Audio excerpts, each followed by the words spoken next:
그러므로라고 하는 접속사로 오늘 본문이 시작됩니다.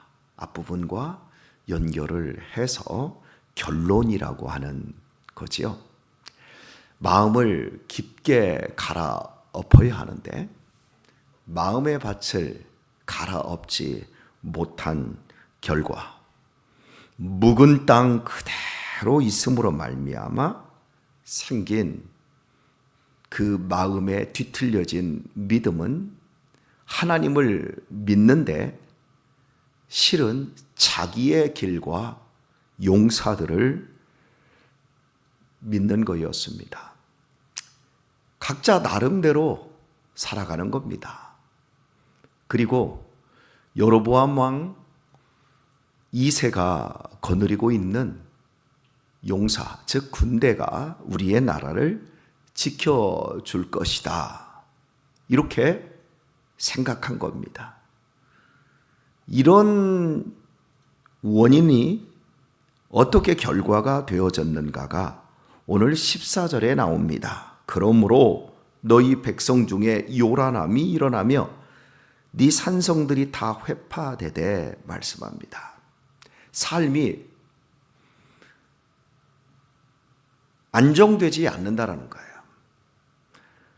우리가 마음을 깊게 갈아엎고 하나님을 바르게 믿고 섬기게 되면 삶이 안정이 되는 겁니다.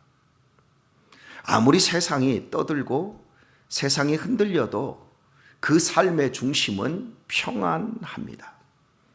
절대 그 삶을 넘어뜨릴 수가 없게 됩니다. 오직 하나님만이 내 산성이요, 내 피난처요, 내 요새요, 나의 환난 날에 큰 도움이십니다.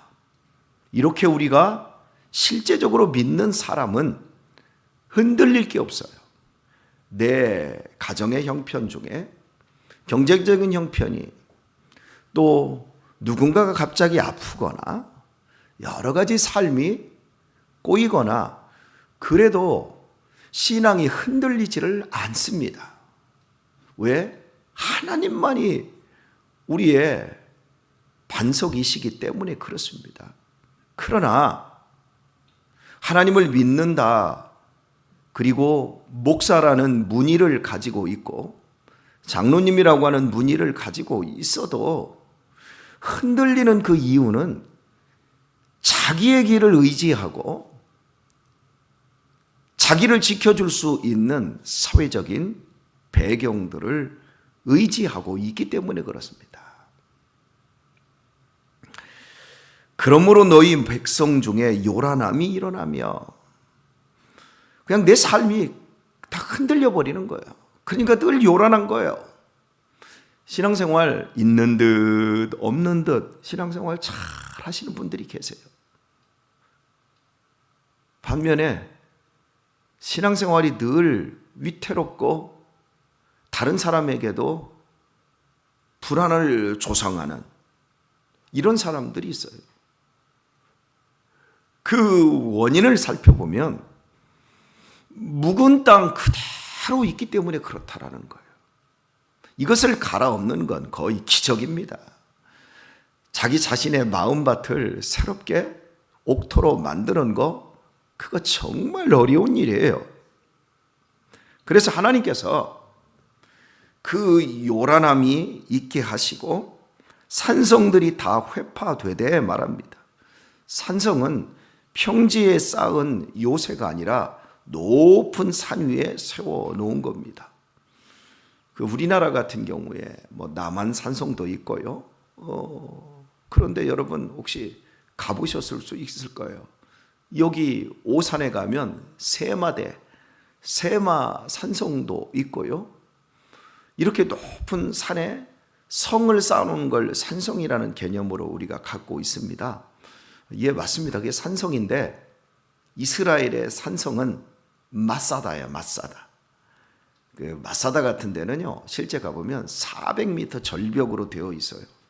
올라가는 길은 외길, 조그만 외길, 사람 하나가 겨우 갈 수 있는 짐승 하나가 올라갈 수 있는 외길 400m가 되는, 그리고 거기에 또 성을 쌓고 거기에서 급식 시설을 쌓고 거기에서 또 비둘기도 기르고 그 안에서 죽어갈 수 있는, 그래서 로마와 싸울 때 마지막 전쟁을 벌일 때 이 마사다의 최후라고 하는 건 정말 비장한 겁니다. 제가 이 교회에서도 몇 번 설교를 했는데요.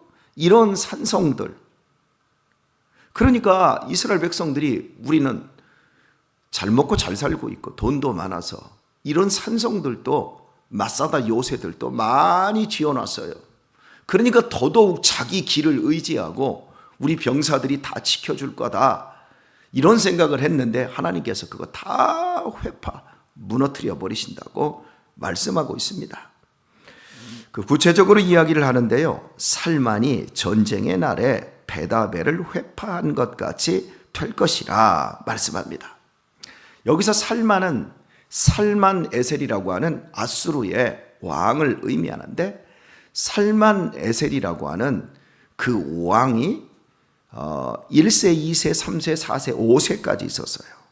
이 본문에 나오는 살만이 전쟁의 날에 베다벨을 회파한 것 같이 될 것이라 말하는데, BC 한 850년경에 침공을 한번 해서 아수르가 북이스라엘을 침공을 해서 베다벨을 무너뜨렸던 거예요. 그런 것처럼 지금 이제 이 호세아 시대는 이때로부터 한 100년 정도가 지난 후입니다. 이때에 지금 말을 하고 있는 건데, 바로 살만 에셀 3세 아수르의 왕이 100년 전에 쳐들어왔던 것처럼, 그래서 베다벨이 다 무너져 내렸던 것처럼 앞으로 또다시 이렇게 다 무너질 것이다. 그리고 실제 이 시대로부터 한 30년 정도 후에 살만에셀 5세 왕이 아수르 왕인데 쳐들어와서 북이스라엘의 역사는 끝장이 나고 맙니다. 지금 이걸 지금 경고하고 있는 거예요. 여러분, 망하는 사람이 하루아침에 느닷없이 망하지 않습니다. 어떤 사람이 병에 걸리는데, 중환병에 걸려서 죽음에 이르는데 그 병이 갑작스럽게 어느 날 갑자기 찾아오지 않습니다. 심장마비에 걸린 사람들이, 그래서 심장마비로 세상을 뜨는 사람들이 갑작스럽게 심장마비로 별안간 죽었다고 하는데요. 다 전조 증상이 다 있기 마련입니다. 갑자기 망하는 사람은 망할 수밖에 없는 그 망할 짓을 계속해서 거듭거듭하고 그런 것들이 쌓여서 결국에는 망해지게 되는 겁니다. 성공하는 것도 갑자기 망해지지 않습니다. 성공하는 것도 망하는 것도 그만큼의 세월 속에서 분명히 쌓여있는 그런 것들이 있습니다. 병에 걸리는 사람들이 오래된 식습관과 생활 습관들이 쌓입니다. 그리고 내가 이렇게 살면 안 되는데, 이렇게 먹어서는 안 되는데, 내가 운동을 이렇게 게을리하면 안 되는데, 이러한 적신호들을 본인이 분명히 느낍니다. 심장마비 환자들의 특징은 꼭 위에 체한기가 느껴집니다. 이게 자꾸 첵기가 느껴져요. 그래서 가스명수도 먹고 콜라도 마시고 자꾸 이게 아파요. 첵기를 느껴요. 그런데 그것을 첵기라고만 생각하지 심장이 굳어지고 있고 심장이 지금 너무 괴로워서 멈추려고 한다는 증상이라는 걸 잘 못 느껴요. 그러니까 그냥 넘어가고 이러는 거죠. 이제 머리가 저 같은 경우에도 한 3일 정도 굉장히 많이 아팠는데 이 머리가 이렇게 아픕니다. 특히 새벽 시간에 머리가 아픕니다. 아픈데 뭐 그냥 감기겠지. 그러다가 나중에 뇌출혈로 가지요. 그런 경우에는 내가 지금 속이 미식거린지를 봐야 돼요. 머리도 아프고 동시에 미식거린지 아니면 어지럼증이 머리가 아프면서도 어지럼증이 스치면서 어질어질 하든지 이런 경우에는 곧바로 병원에 가야 합니다. 그리고 머리도 아픈데 갑자기 몸에서 힘이 빠진다. 오른손에서 힘이 빠진다. 다리에서 힘이 빠진다. 갑자기 눈이 보이지 않는다. 그러면 분초를 다퉈서 병원을 가야 합니다. 그런데 자기들이 끝까지 버티는 거예요. 버티다 보면 끝나는 거예요. 자기 생각을 믿고 자기의 건강을 믿는 거지요. 우리 공영복 어르신도 우리 교회에 오게 된 결정적인 배경이 바로 그거 아니었습니까? 분명히 제가 보기에는 저거 뇌출혈이다. 빨리 병원을 가라. 안 가더라고요. 결국 하나님께서 그걸 사용하셔서 완전히 몸을 못 쓰게 만들어 놓으시고 목사를 만나게 하시고 그리고는 울며 불며 돌아옵니다. 그리고 교회에 돌아오고 하나님의 은혜와 기적이었어요. 이미 골든타임을 넘어버렸는데 완전히 회복되었어요. 이렇게 그러니까 가만히 우리의 인생을 살펴보면 하나님은 야 살만이 너한테 130년 전에 찾아왔다. 그런 것처럼 니네들 마음을 깊게 갈아엎고 금송아지 신앙을 버리지 않으면 니네들 끝장난다. 너희들이 믿는 것 산성 다 무너진다. 이제라도 마음을 깊게 갈아엎어야 된다. 말을 안 들어먹고 결국에는 BC 722년에 살마네셀 5세 왕에 의해서 북이스라엘의 역사가 막을 내리고 맙니다. 그런데 오늘 그 끝에 보면 무시무시한 말씀이 하나가 나옵니다. 그때에 어미와 자식이 함께 부서졌도다 말합니다. 여러분, 어미와 그 어린 자식이 있는데 하나는 죽어야 되고 하나는 살아야 된다면 당연히 누가 살아야 될까요? 누가 죽고? 자식이 죽어야 될까요? 어미가 죽어야 될까요? 어미가 죽어야죠. 이건 물어보나 마나죠. 근데 함께 부서진다라고 말합니다. 여러분, 우상 중에 가장 큰 우상이 자식입니다.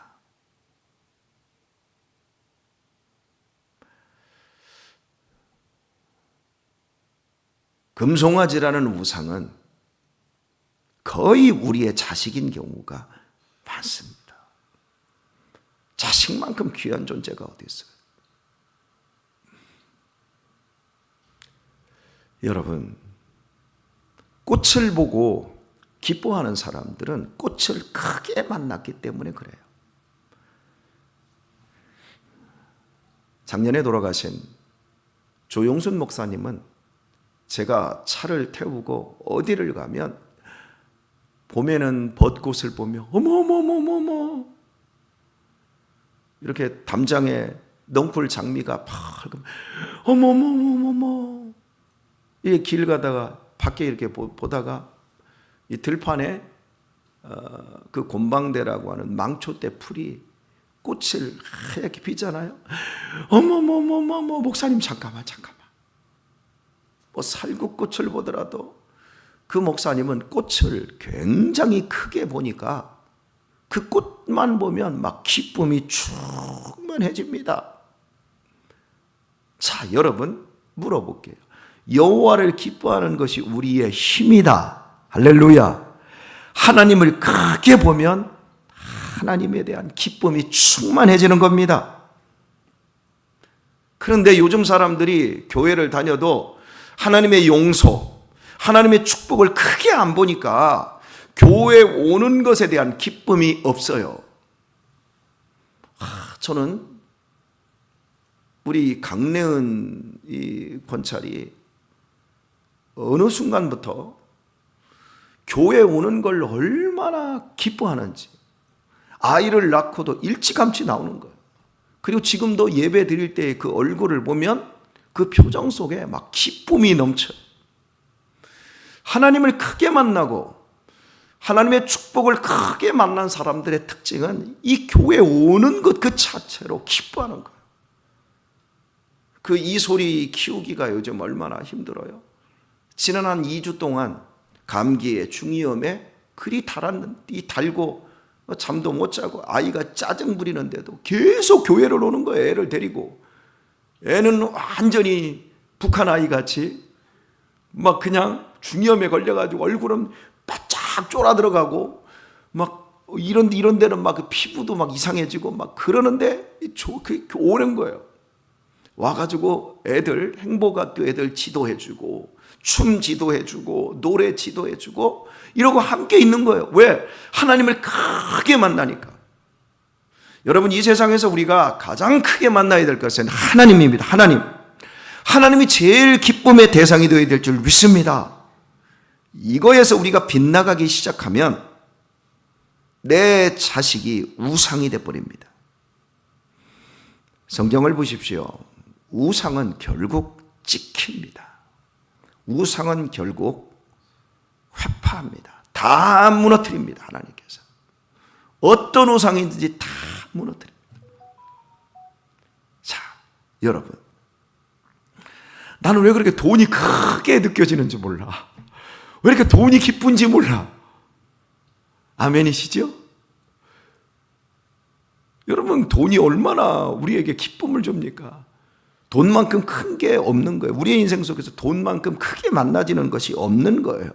이걸 넘기가 어마어마하게 힘든 거예요. 돈 플러스 자식, 돈으로 자식을 키우는 거예요. 자식 있는 데는 왕창 돈이 들어가도 하나도 아깝지 않는 거예요. 특히 엄마들이 그러는 거예요. 공부도 꼭 못했던 여자들이 내 자식 공부 어마어마하게 시키려고 막 닥달하는 사람들 봐요.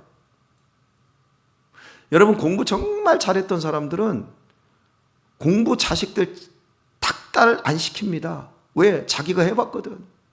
자기가 부모님에게 닥달 당해보면서 정말 그 괴로운 시절을 지나보고 나이가 먹어보니까 공부가 또 별것도 아니라는 걸 알게 되거든.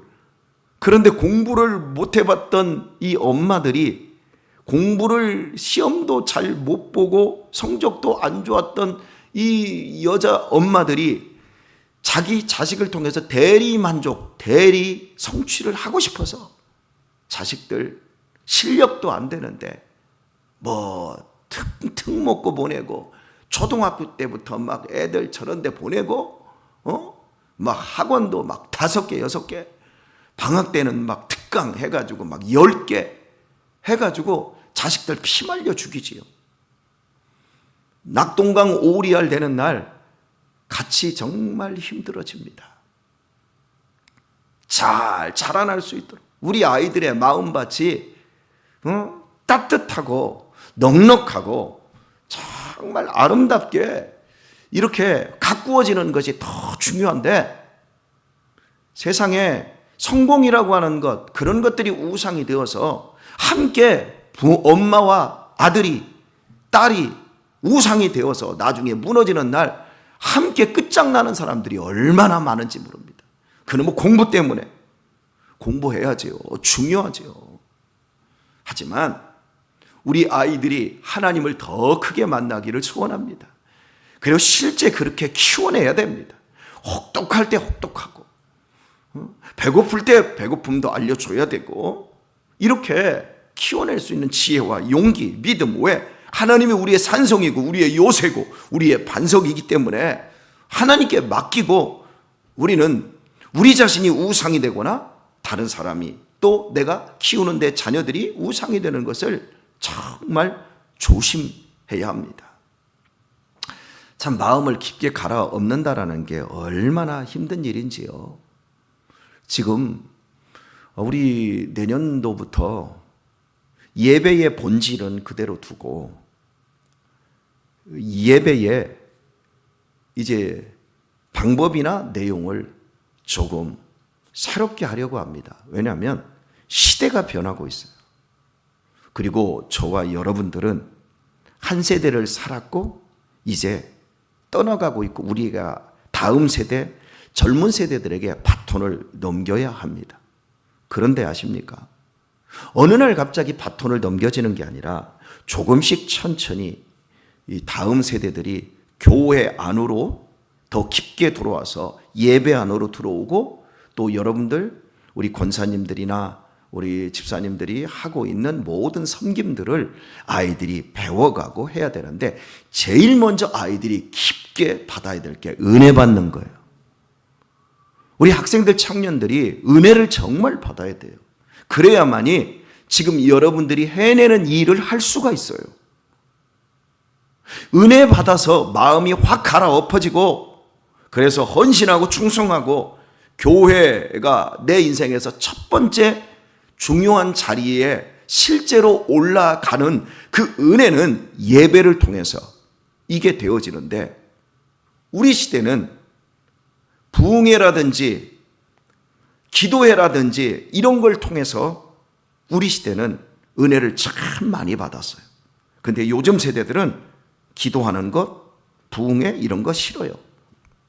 근데 요즘 아이들에게 가장 뜨거운 이슈가 뭐냐면 찬양이에요. 굉장히 감성적이거든요, 찬양은. 그래서 이 찬양을 강화하기 위해서 우리 그동안 한 3년 동안 주일 오후 예배나 금요일에 함께 이제 예배를 드렸던 이 찬양팀들, 우리 교회 찬양팀들 실력이 굉장히 괜찮은 애들이에요. 이제 이것을 주일 11시 예배에 가져오는 거예요. 그리고 그 너희들이 한번 이 예배를 이 선에서 만들어 줘라 하고 저는 구조만 이렇게 이야기를 하고 거기 애들이 그걸 만들어 가야 되는데 여러분 어제도 저하고 1시간을 회의를 했어요. 그리고 제가 이렇게 구조만 이야기를 해주고 너희들이 거기에서 구체적인 것들은 만들어라 하고 학생들, 청년들 그리고 어른들도 서너 명이 있고 이렇게 해서 근 20명 가까이가 모여가지고요 회의를 2시간 이상을 하는 거예요. 여러분 하나 그 조금만 것을 바꾸는 것도 이렇게 힘든 거예요. 아 이거 이래서 이거 뭔가 이렇게 하려고 하는데 이래서 어렵고 저래서 어렵고 오케스트라와 여기 기존의 밴드 음악과 어떻게 이게 맞아야 되고 연습할 시간은 어떻고 서로 간에 시간이 안 맞고 이걸 맞추는 과정. 그러니까 뭔가를 새롭게 하는 것은 정말 어마어마하게 힘든 일이에요. 기도가 필요해요. 우리가 이런 것들을 갈아엎는 과정에서 서로 상처가 되지 않고 서로가 더 깊은 하나님의 은혜의 그 장중으로 들어올 수 있도록 이런 더 큰 은혜들이 우리에게 필요한 거예요. 교회에서 뭔가를 하나를 바꿔나가고 뭔가 새롭게 해나가는 것 그 자체는 엄청나게 힘든 거예요. 이 사람 생각이 다르고 이 사람 생각이 다 달라요. 우리는 그랬잖아요. 예전에 자 목사가 이거 이렇게 합시다. 그러면 목사님이 주신 의견이 하나님의 뜻이야. 그래 하자. 이렇게 갔어요. 그런데 요즘 젊은 사람들은 야 이거 하자. 그러면 왜 그걸 해야 되는데요? 뭐 때문에 해야 되는데요? 어떻게 해야 되는데요? 그리고 끝에서는 얘네들은 경험이 없으니까 그걸 하면 이런 문제가 생길 것 같고 저런 문제가 생기면 다 머리로만 하고 하나도 안 나가려고 그래. 그럼 제가 일단 해보자. 하고 나서 여기에서 뭔가가 어려워지면 그걸 또 보완하고 자꾸 깎아나갈 건 깎아나가고 다시 그 새롭게 덧붙일 건 덧붙이고 하면서 가자. 한꺼번에 다 되는 건 없다. 그러면서 설득해야 되고. 여러분 젊은 사람들과 일하는 거 정말 힘든 거예요. 여러분은 그걸 지금 이해를 하세요? 저하고 우리 지금 20대 애들하고 30년 차이입니다. 무진장 힘든 거예요. 근데 걔네들은 목사님에게 통제당하고 있다? 이런 그 눌림이 걔네들에게 있는 거. 왜? 지금까지 그런 일들을 안 해봤거든. 근데 이런 일들을 이제 시켜야 되는 거예요.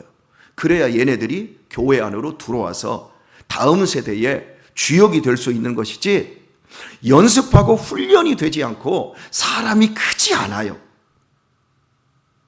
그래서 저는 이렇게 이제 이런 것들을 함께 만들어 나가면서 반드시 복을 받아도 함께 복을 받아야지요.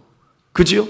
어미와 자식이 무너지는 이유는 우상을 섬기기 때문에 무너지는 것이지만, 우리가 하나님을 바르게 섬길 때 우리는 반드시 거기에서 함께 복을 누리게 되어 있는 겁니다. 누구는 교회에서 복받고, 누구는 교회에서 저주받고, 누구는 교회에서 성공하고, 누구는 교회에서 실패하고, 그런 게 아닙니다. 하나님께서는 우리 모두가 하나님을 사랑하고 하나님을 더 크게 만나고 하나님을 더 기뻐하는 그 공동체, 그 사람들을 하나님께서는 높여주시고 그 가정들을 항상 복되게 이끌어 주십니다. 그래서 우리에게 필요한 건 마음을 깊게 가라옵는 거예요. 오늘 말씀을 맺도록 하겠습니다. 사랑하는 교회 여러분, 저는 어제 그저께 밤에 성탄절 2부 행사 때 참 많은 은혜를 받았어요. 웃다가 울다가, 얼마나 웃으면서도 마음이 너무 감격이 되어서 많이 울었어요.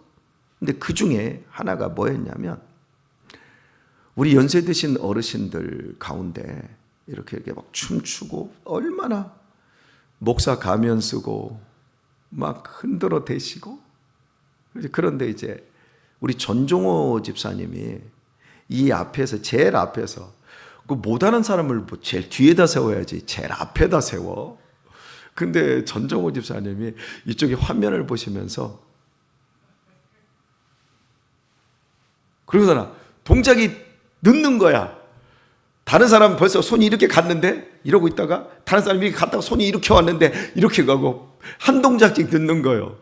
늦는데 이걸 보면서, 화면을 보면서 눈을 동그랗게 뜨고 막 이걸 하는데, 그 진지함에 제가 얼마나 감동이 되고 은혜가 되던지요. 여러분, 그 모습을 우리 아이들이 보면서요, 예전에 우리 아이들, 초등학생들, 중학생들 여기 나오면요, 이렇게 부끄러워서 옆으로 이렇게 하고서나 뭐 이렇게 율동 같은 거 해도 그냥 대충 이렇게 해서, 우리 전종호 집사님보다도 못했어. 그랬던 애들이, 연세 드신 어른들이 여기에서 막 마음껏 막 하려고 최선을 다하고 흔들어대고 뭐 망가지고, 그 모습을 보더니 얘네들이, 중학생들, 초등학생들이 율동하는 거 보세요. 와, 뭐 흠잡을 데가 없이 손동작, 눈동작, 눈동작 뭐 다 그렇게 하는 이 부분, 여러분 배워가는 거예요. 함께. 이 얼마나 이 아름다운 일인지 몰라요. 저는 그게 너무 감동되었어요. 우리 아이들이 지금 우리 어른들을 여러모로 다 배워가고 있는 거예요. 여러분들의 교회 섬기는 자세, 여러분들의 그 훌륭한 모습들, 그 위대한 모습들을 우리의 자녀 세대들이 그대로 손주들까지 그걸 다 담아내고 있는 거예요. 저는 그걸 확인하면서 얼마나 하나님께 감사했는지 몰라요. 사랑하는 교회 여러분, 세상이 요란하고 요즘 얼마나 시끄럽습니까? 대통령 하나 때문에, 그 국회의원들의 그런 몰상식함 때문에 나라는 지금, 전 세계가 지금 얼마나 어렵고 힘든데 전혀 앞으로 나가지 않고 안에서 맨날 문 탄핵이니 뭐 헌법이니 찾으면서 나라가 얼마나 이렇게 요란스럽습니까? 그럼에도 불구하고 우리는 예수님 안에서 요란하지 않고 우리의 믿음의 길을 가고 있으니 얼마나 감사합니까? 사랑하는 교회 여러분, 이 세상은 흔들리고 다 산성들 다 무너질 거예요. 우상을 삼고 있던 것들은 다 깨지는 날이 올 겁니다. 그러나 저와 우리 믿음의 공동체에 속한 우리 사랑하는 성도들, 그리고 여러분의 가정은 믿음 안에서 하나님이 지켜주시고 하나님과 함께 영원토록 이 순례의 길을 멋지게 끝내고 천국에서 복되게 사는 그 비전 아래서 이 험한 세상 살아갈 때 하나님을 더 크게 만나고 교회를 더 크게 만나는 축복이 연결될 수 있기를 우리 주 예수님의 이름으로 축원합니다.